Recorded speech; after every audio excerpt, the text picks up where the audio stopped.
What is a survival myth that is completely wrong and could get you killed? The YouTube videos on how to unarm an attacker from close range. You'll die before you can yell yee-haw. Yeah, if you have not trained extensively in real self-defense, you should never try to fight an armed opponent. Just give them what they want or run.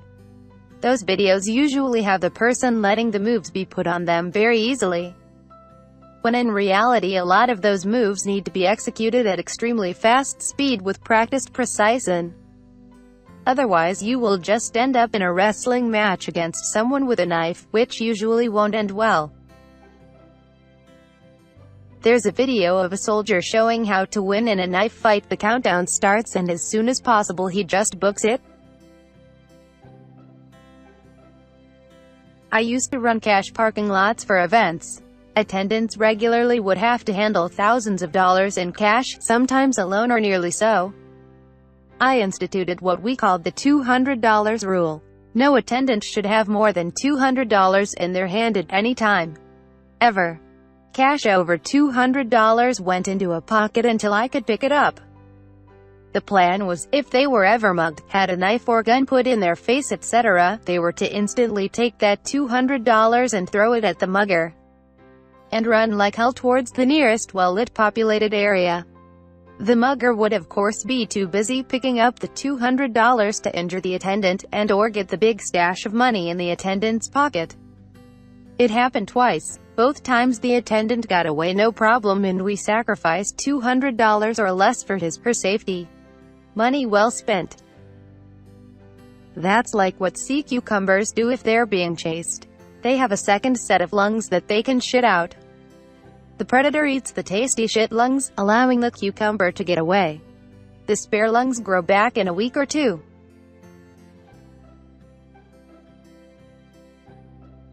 It's true what they say, sea cucumbers really do live different lives to us. The first mistake is to look for food and water first before having a shelter up to keep yourself dry and warm. Edit. When I say shelter first, it includes having a fire too, which I forgot to mention. When you are wet and exposed to the elements, your core body temperature can drop and you can get hypothermia if it gets too cold, and you would burn more calories than necessary. A big reason to building a shelter too is to also keep yourself off the ground, because the ground is an infinite heat sink, which means you lose your body heat way faster than you would think and will be more exposed to the cold elements. Guys, yes, it's good to be near a water source, but remember that it's always colder around rivers, streams, lakes, and oceans.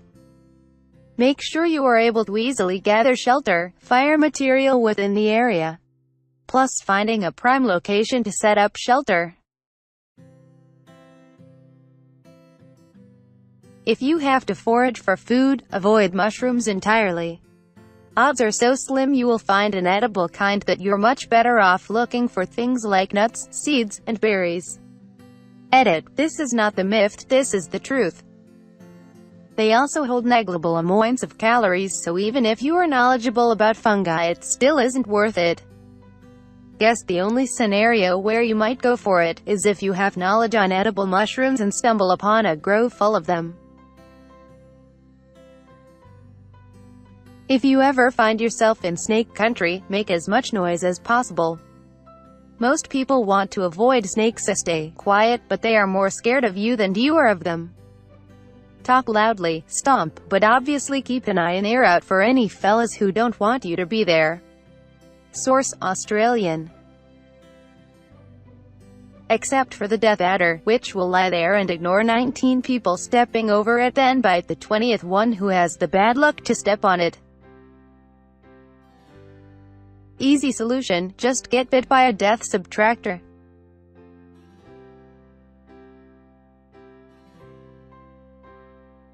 Doctor, if done right, a tourniquet should hurt like a motherfucker and you're going to want to loosen it, but in the words of Egan Spengler, it would be bad.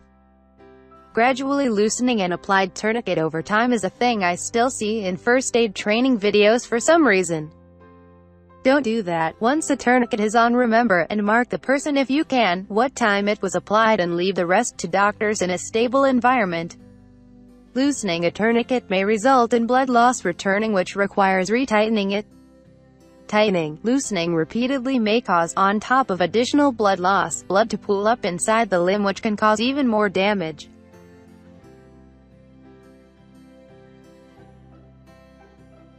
Many folks have said that recent advances have prolonged that time. I can't find a source to validate that, but it seems believable. Would like one if anybody has one, as TQ use has heavily increased in the military and civilian world the past 15 years thanks to the cat, so I'm guessing surgeons have worked with them more.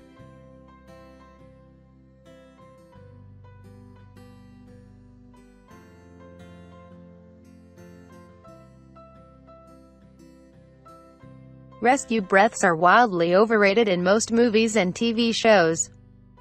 You'll see someone in cardiac arrest, and the rescuer will stop giving compressions and focus on breathing into a person's mouth and blammo. Awake, alert, alive. Nope, don't do that. Your body does store a fairly decent amount of oxygen in its blood at all times. If someone in front of you ODs and their mouth is covered with saliva, vomit, or someone collapses in front of you of a suspected cardiac arrest, your plan of action is twofold. Are they breathing? Do they have a pulse? This is easy to fuck up, especially in a moment of panic. My rule, as an EMS provider, is that if you don't feel it in 10 seconds, it's not there. Start compressions. If they are not in cardiac arrest, they will let your ass know, and the law covers you under Good Samaritan clauses in most of these cases. If you are the only person attending to this body, do not stop and give rescue breaths if help is on the way and will be there soon. It takes about 4 to 7 decent compressions to get blood recirculating in the body after stopping to give mouth-to-mouth. That's a lot of blood, carrying a lot of vital oxygen reserves that aren't making it to the brain. Obviously, if you're a long way out from help, and you feel safe to do so, give rescue breaths. But it should never be priority number one. By the way, if you hear ribs crack, make a face, make vomit noises if you have to, tell the person their bones are fucking grossing you out, but don't stop compressions. Because what are compressions? That's right, they are number fucking one.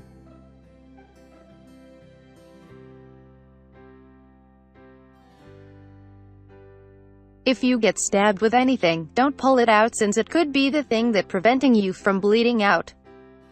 Instead, immobilize it and go to the hospital where they can stop the bleeding when they remove the object.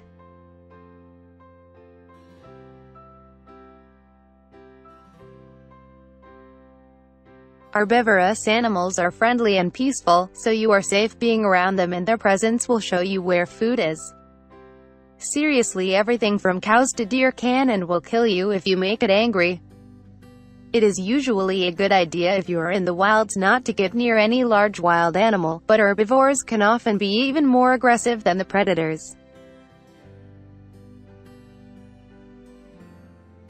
If a predator attacks you, you have a fairly good chance of scaring it off, especially if it's smaller than you, because it's likely only looking for food. If a herbivore attacks you, you're fucked because it genuinely wants to kill you. If it's a predator, you just need to convince it that you aren't worth the effort. Especially if it's not too hungry. If it's a herbivore, that's just going to make it want to kill you more. They say the rabbit runs and fights harder than the fox because the rabbit is fighting for its life while the fox is just fighting for its dinner. Yep, that's an actual thing in behavioral ecology. It's called the life dinner principle.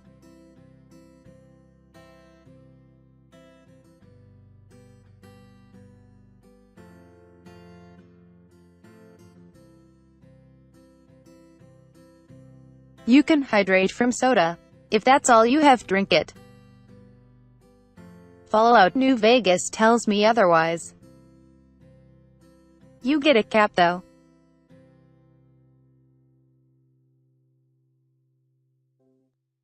You do not need to wait 24 hours to report a missing person. If you think someone is missing, report it as such. The faster a missing person report is filed, the greater the chance the person will be found. especially if it's a child. Missing children are at high risk during the first 24 hours, especially if abducted. In 76% of child abduction murders, the victim was dead within 3 hours. 88.5% were dead in the first 24 hours.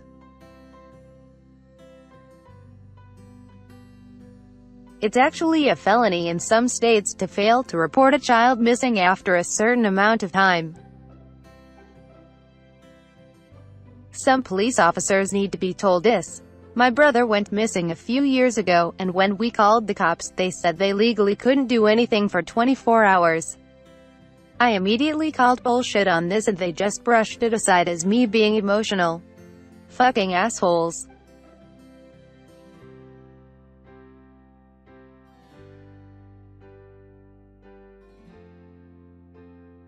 It won't kill you, but don't pee on a jellyfish sting. It will actually release more of the toxin. Pee directly on the jellyfish to show dominance.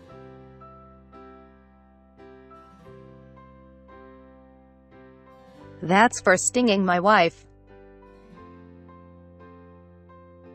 Wear a seatbelt. There's myths about it being bad if you go into a lake or there's a fire.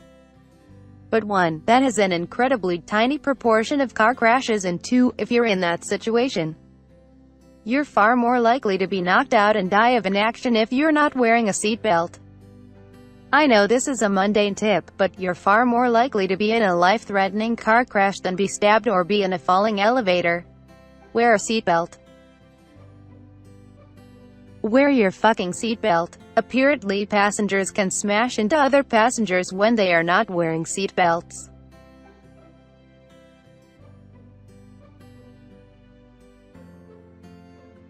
Don't eat snow to stay hydrated. If you're in a winter survival situation, losing the heat to the snow while eating it is more dangerous than dehydration. Heat it up or let it melt in a container first to lose less heat.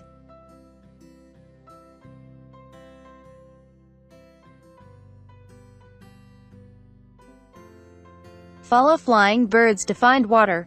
They can simply be flying to spend a night anywhere, so we can't rely on them. Fish are the ones you should follow to find water. That's why I always carry a goldfish on desert expeditions. The snack that smiles back.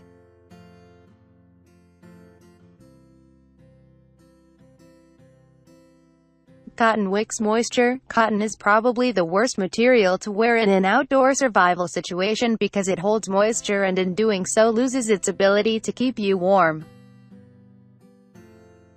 Yes, this is what wool is for, not cotton.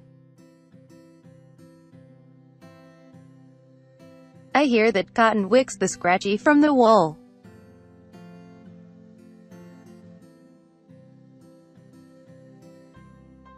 Sticking your finger up a dog's bum. I've read this a few times. Not a good idea. Best way to deal with a dog attack is to try to move away slowly, sideways with your arms at your sides so that you're not threatening. Don't look at the eyes and don't smile. Both are seen as a challenge. Don't run away. The dog will instinctively chase you. Get up high if you can. Dogs can't climb very well. If shit hits the fan, do the opposite of looking unthreatening. Stand tall with your arms in the air and growl or roar. If there's something nearby, throw it at the dog to make it think twice. Wrap clothing around your arm to hand to the dog should it go in for a bite. You're pretty much guaranteed to be bit, so make it in a place that is less important and less likely to bleed out. Don't lose your footing or fall to the ground. You'll be toast. Don't pull away from the dog if it has bitten you. This will cause more damage. Once the dog has bitten you, it probably won't let go. Aim to kill or maim the dog. Fingers in the eyes are good. Jumping on the dog with all your body weight is better. If you break their ribs, they will probably give up. Staying away from aggressive dogs is your best bet.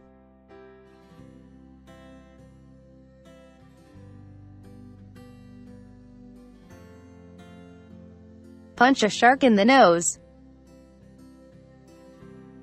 As a diver, there was a joke that we're supposed to use our dive knives for shark attacks. We'd cut our dive buddy and swim away, hoping the shark would get them first. Ah, the old, "You think you can outrun a cheetah? No, I just need to outrun you."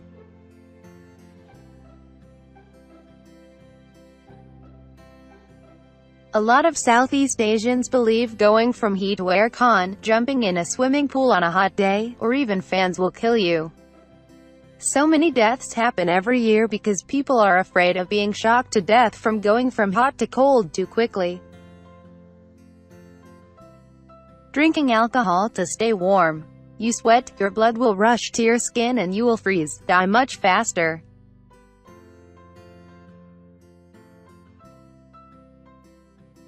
That you can eat what animals eat. Not true. Animals have different digestion systems that aren't the same as a human's. I've heard if it's a bird you shouldn't eat what they eat, but you can eat what bears eat. Still not too helpful unless there's an abundance of bears around you.